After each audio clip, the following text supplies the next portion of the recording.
Ladies and gentlemen, good day and welcome to Sequent Scientific Limited Q3 FY24 earning conference call. As a reminder, all participant lines will be in listen-only mode and there will be an opportunity for you to ask questions after the presentation concludes. Should you need assistance during the conference call, please signal an operator by pressing star, then 0 on your touch-tone phone. Please note that this conference is being recorded.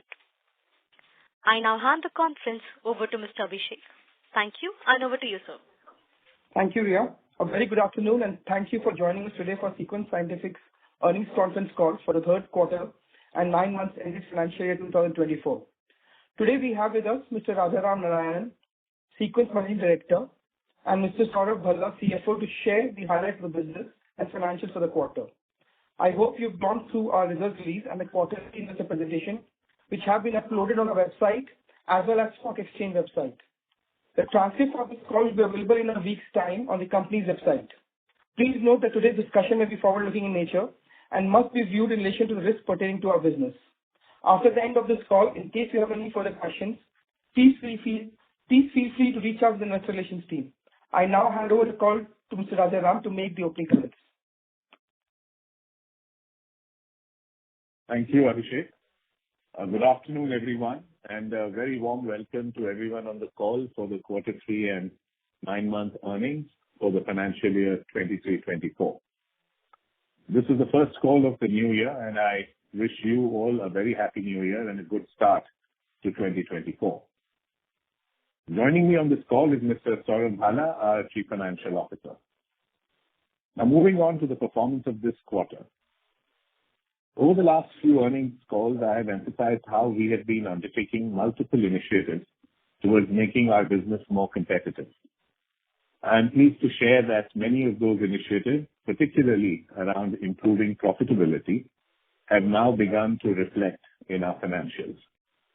Over the last few calls, I had indicated that we were working towards exiting the year with a double-digit EBITDA margin pre-ESOP costs. And I'm really pleased to share that we continue to improve our margin, and the EBITDA margin pre-ESOP costs for this quarter stood at 9.2%. So EBITDA pre-ESOP costs also grew 15% sequentially and 9% on a year-on-year basis for the quarter. So on the revenue side, however, we've been focusing on building a quality business with high-quality customers and a strong, sustainable portfolio. Adjusting for the discontinued operations in Europe and the currency depreciation in Turkey, our sales have grown 1.3% on a quarter-on-quarter basis, if you translate in INR terms, and 2.5% on a constant currency basis. So with now most of the restructuring behind us, we feel confident that the business is ready for acceleration. Before getting into more specifics on our performance, I would also like to touch upon the macro environment, which is relevant to us as we operate in multiple markets. In most countries, inflation continues to be a worry, and the recent geopolitical events have also made most businesses cautious. But at the same time, we are also seeing central banks and the economic ministries intervening very aggressively to stimulate demand. We believe that at such times, companies like ours will have the opportunity to leverage our strong front-end presence and create even a more stronger competitive position in these markets. As I explained earlier, our industry has really two distinct segments. There are medicines for production animals and medicines for companion animals. Over the last few years, the production animal business globally was impacted by high feed costs due to issues relating to war and farm productivity, and this in turn impacted the demand for medicines. On the other hand, the demand for companion animal medicines have remained intact and are growing now as pet adoption, incidence of diseases, and lifespan of pets is increasing. We are the leading animal health company from India with a presence of, across over 100 countries in both regulated and less regulated markets. our business is a combination of strengths, a formulation business with a front-end presence in key growing animal health markets of the world, and supported by a strong API backend with an established US FDA-approved API facility, supplying primarily animal health APIs. We are a unique platform in that sense. We believe that our backend API ops will give us a good base to help us capture the growing and emerging opportunities which are there in formulation. At the same time, help us supply to some of the largest customers independently while customizing for their requirements. As mentioned in the last couple of calls, we have taken some decisive structural action for long-term competitiveness on the back end of our API side as well as the formulation side. We believe that from here on, using a combination of both organic and inorganic opportunities, we will continue to have a unique play into some of the largest markets, adding value to all our stakeholders. While Saurabh will talk in more detail on the quarter 3 and 9-month financials, I'll share with you some highlights of the overall results. Our overall revenues in the quarter came in lower, declining by 5% sequentially and 12% year-on-year. Our formulation business, post the Turkey hyperinflation adjustment, declined 1% sequentially and 3% year-on-year. However, these metrics do not consider the impact of some of the divestments and discontinuation that we have done of our loss-making unprofitable units, as well as the adverse translation impact in the currency in Turkey. So adjusted for this, our total revenues actually grew sequentially 2.5% over quarter 2 FY24 in constant currency. In some areas, our performance has really picked up. For example, in the performance of our European operations, the sequential growth is at 6.5% and year-on-year performance at 20+%, demonstrating the impact of the strategic actions that we undertook a few years ago, like the discontinuation of loss-making operations in Germany and also some smaller sales units elsewhere in Europe. Demand has been driven by a sharper focus on more attractive and high-growth segments, such as gut health, where we are now expanding to many global markets.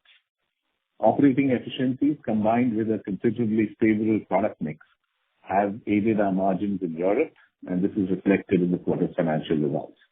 With this, we have reason to believe that the next leg of growth in our European operations is underway. In Turkey, the inflation has remained at elevated levels, and currency devaluation has continued, although at a more predictable rate. I'm pleased to share that the decisive price actions we took in June last year have continued to yield positive results, reflecting in this quarter's performance. Turkey is one of the leading markets of the world for animal health, where we are among the top 3 players in the ruminant segment, and we are committed towards strengthening our position. Turkey is now accelerating new launches and exports. Recently, we launched Tulaject, a generic of injectable tulathromycin in Turkey, and we will be building our portfolio with more launches in the coming year. The India formulation business recently launched 3 new brands from our international portfolio. As I mentioned earlier, India is a priority growth market for us, and we continue to remain excited by the prospects. In terms of quarter 3 24 specifically, this was a weaker quarter due to the supply disruption in the availability of one important product which we distribute, but we expect this to be resolved in the coming quarters as distribution gets restored. Coming to our API business, we are focusing on quality business and decreasing low-value commodity operations while building competitiveness for long-term customers. We are seeing promising results from the implementation of Project Pragati, a comprehensive cost improvement and commercial excellence program. This has been our second consecutive year of healthy margin expansion in the API segment, and we are positive about this program continuing to yield results well into the coming few quarters. On the demand side, we are seeing customer interest increase in some parts of our portfolio. And in quarter 3, however, the orders were a little muted, as for some of the products which we sell to our regulated market customers, the requirements have been postponed from quarter 3 to the current quarter 4. While our revenue performance during quarter 3 was muted, we have seen a marked improvement in gross margin and have a visibility towards a much stronger quarter four. Before I hand over to Saurabh, there are three areas I would like to emphasize. The first is growth. Some of our efforts on cost optimization and reshaping of the organization over the last few quarters are now providing us with a very stable, profitable platform to pursue growth opportunities. There are signs that the demand is improving, and we are confident of our position to benefit from this recovery. We are excited about the growth prospects in our key markets and will continue to focus on growth. The second important aspect is that of profitability. We are progressing well on our plans to deliver profitability improvement and expect further benefits to accrue with the pickup of demand as well, and also the next set of cost optimization initiatives that have been set into motion internally. During this quarter, our EBITDA margins pre-ESOP costs have expanded by 160 BPS quarter-on-quarter to 9.2% and 180 BPS year-on-year. We expect to exit the current financial year at double-digit EBITDA margins. On the M&A front, we believe that this is an exciting time to be in the front-end animal health sector, as protein consumption in emerging markets is taking off, along with increasing focus on companion animal care. M&A play into some of these areas is a key part of our strategy, but it also rests on our API backend capability. One of the most important competitive advantages we see in such a situation will be the scale of operations. We are seeing new pharma players vying for multi-year upstream opportunities with some API customers. And in order to participate more meaningfully in the large and attractive opportunity in the animal healthcare sector and strengthening our position as a truly integrated global animal health platform, we are looking to further augment our R&D and backward integration capabilities on the API side as well, in a way that allows us to move more upstream in the customer value chain. I now hand over to Saurabh Bhala, our CFO, for more details on the financial performance. Thank you. Over to you, Saurabh. Thank you, Raja. Good afternoon, everyone. It's my pleasure to be here today and share insights into the consolidated financial performance of our company. I start with Q3 highlights. Our total revenue and EBITDA pre-ESOP cost for the quarter stands at rupees 3294 million and 302 million respectively. Formulation business contributed rupees 2510 million to the top line, with a growth of 5.3% quarter-on-quarter and 2.5% YOY in constant currency terms. We have seen continuous growth in our European operations, driven by strategic actions focused on portfolio reshaping. Europe clocked a revenue of rupees 1269 million, which is a growth of 6.8% quarter-on-quarter and 13.3% YOY in constant currency terms. India formulation business clocked a revenue of rupees 278 million, which is a growth of 1.7% quarter-on-quarter basis. We faced some headwinds in our emerging market operations, which is primarily due to US dollar availability in those markets, and which led to some volume loss. And our tender business in Brazil operations also was impacted slightly. Overall, the emerging market has a growth of 4.6% quarter-on-quarter in constant currency terms. The API business revenue for Q3 financial year 24 is rupees 690 million against rupees 804 million of Q3 financial year 23, which is last year. This is primarily because many of our orders in Q3 current year has shifted to Q4, and whereas in last year quarter 3 was one of the strongest quarters. So it is just a shift in the quarter. Overall, our gross margins have improved by 310 basis points YOY from 42.1% in Q3 financial year 23 to 45.2% in Q3 financial year 24. The improvements here are driven by various focused strategic actions including the sales mix optimization and a very well-executed price increase across various geographies. Operating cost optimization is one of the key focus areas Raja has already highlighted, and in that, through our focus initiatives for optimizing the cost and as well as enhancing the operational efficiency, we have successfully achieved a notable reduction in our operating expenses of rupees 116 million YOY, which is now at which was at 1302 million in Q3 financial year 23 to rupees 1186 million in Q3 financial year 24. EBITDA improvements. So mix of above measures have resulted in significant improvement in our EBITDA margins by 180 basis points on YOY basis, which has moved from 7.4% in Q3 financial year 23 to 9.2% in Q3 financial year 24. Moving on to YTD performance highlights. Our total revenue and EBITDA pre-ESOP cost for the quarter stands at rupees 10085 million and rupees 658 million respectively. Our formulation business contributed rupees 7520 million and API business contributed rupees 2301 million to the revenue. Overall, EBITDA has improved by 50 basis points from 6% YTD 23 to 6.5% YTD financial year 24. Also, I would comment on few line items for better clarity of all. So in the exceptional item during the quarter, company has accounted for exceptional gain of rupees 54 million on account of monetization of various assets in our Germany operations, which is going under a restructuring, and an exceptional loss of about 26 million due to a cyber incident which happened at one of our subsidiaries in Sweden.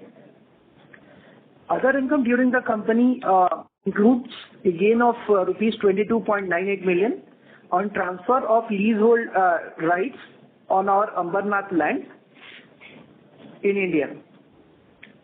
Net monetary loss on hyperinflation economy continues, and the same is on account of hyperinflation related impact as required by Ind AS 29 for our Turkey operations, which is currently a hyperinflation economy. Exchange loss is primarily on account of Turkish lira depreciation against USD. Again, primarily because of being a hyperinflation economy, the fall is pretty significant. Those were the highlights. I thank you all for your support, and I request for the forum to be open now for the Q&A. Thank you. Thank you very much. We will now begin the question and answer session. Anyone who wishes to ask a question may press star and 1 on the touchtone telephone. If you wish to remove yourself from question queue, you may press star and 2. Participants are requested to use handset while asking a question.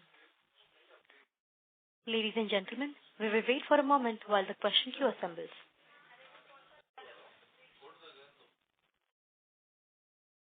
The first question is from the line of Divyanshi Davi, an individual investor. Please go ahead. Hi, thanks for the opportunity. So my first question is on the margin side. Your margins seem to have improved sequentially to 9%. So what are the contributing factors behind the same, and do you see some improvement? Do you see this improvement to be sustainable? And what's the margin improvement on the API or the formulation side?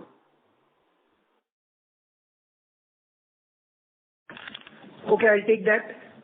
The margin improvement, as I explained in my opening remark also, is because of combination of factors.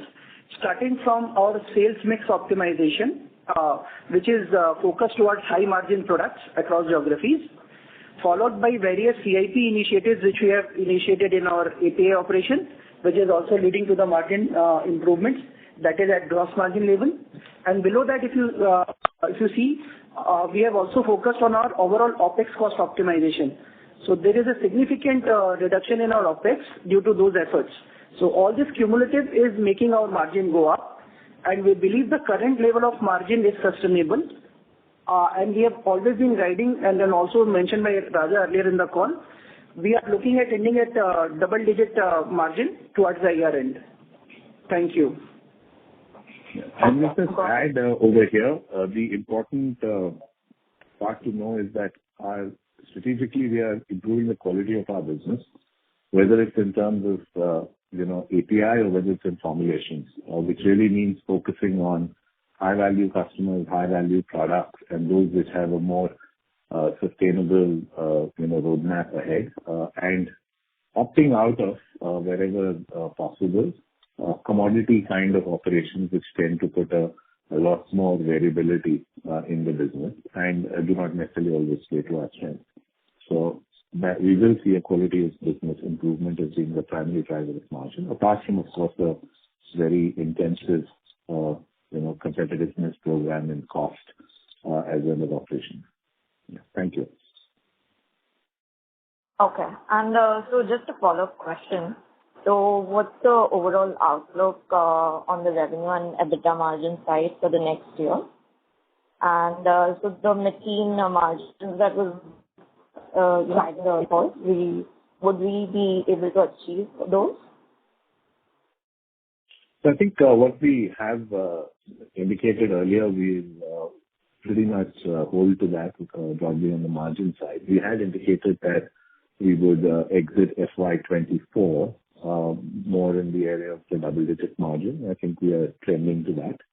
As far as the next year is concerned, we have said that as we move towards the next year, we would like to move more towards an outer side of mid-teens in terms of margins and higher teens as we go forward for 2 to 3 years.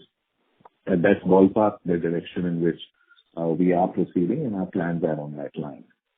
As far as top line growth is concerned, I think it's going to be a combination of where we are going to different markets and different businesses. So we will see our continuing business, and that's important because we're also discarding some non-profitable or low-margin businesses. I think our continuing business, we should begin to start moving from mid-single digits to early teens before the end of the year. That's sort of the kind of direction which we will go. Okay. Thanks. I'll join back in the queue. Thank you. Next question is from the line of Amar from Lucky Investments. Please go ahead. Sir, thanks a lot for the opportunity. So number one, you indicated that now you're talking about API as a backward integration for your formulation business. What I understand here is that currently we don't have any formulation which are basically sourced API from our own manufacturing. So A on that. Secondly, when you're guiding for the double-digit margin in the current year exit, this is pre-ESOP or post-ESOP? And thirdly, sir, on an absolute basis, including the discontinued operation, what kind of growth we are targeting for next year? So we'll go one question at a time. So as far as API is concerned, we are not designed for feeding in APIs into our formulation businesses, right? So that's not how we build the business. The opportunity is there for us as we begin to build the business going ahead. We are seeing that there is some opportunity to both create formulations from our API businesses as well as supply APIs to our existing formulation entity. So this will increase. It's small at this point of time, but that is an area of growth for us. And it will take some time for that to sort of materialize, but it's an important component now of our strategy. The second part of it, all our margins which we've been talking on EBITDA basis is really we're talking about EBITDA pre-ESOP. That's a non-cash component, and ESOP is a part of our structure. And therefore, this guidance that we're giving you is always on EBITDA margins which are pre-ESOP. And we have in the past indicated to you also on how we expect the ESOP costs to move over the next few years. On the last question on absolute growth, including and non-including, I think for the immediate period ahead, we think the growth will be more in single digits. But with the pipeline that we have, as well as some of the new launches that we have, I think in a 2 to 3 year framework, we should be looking at early teens to mid-teens kind of a top line growth for sure. Okay. Thank you, sir. Thanks a lot. Yeah. Thank you. Next question is from the line of Bharat Seth from Quest Investment Advisors Private Limited. Please go ahead. Hi, sir.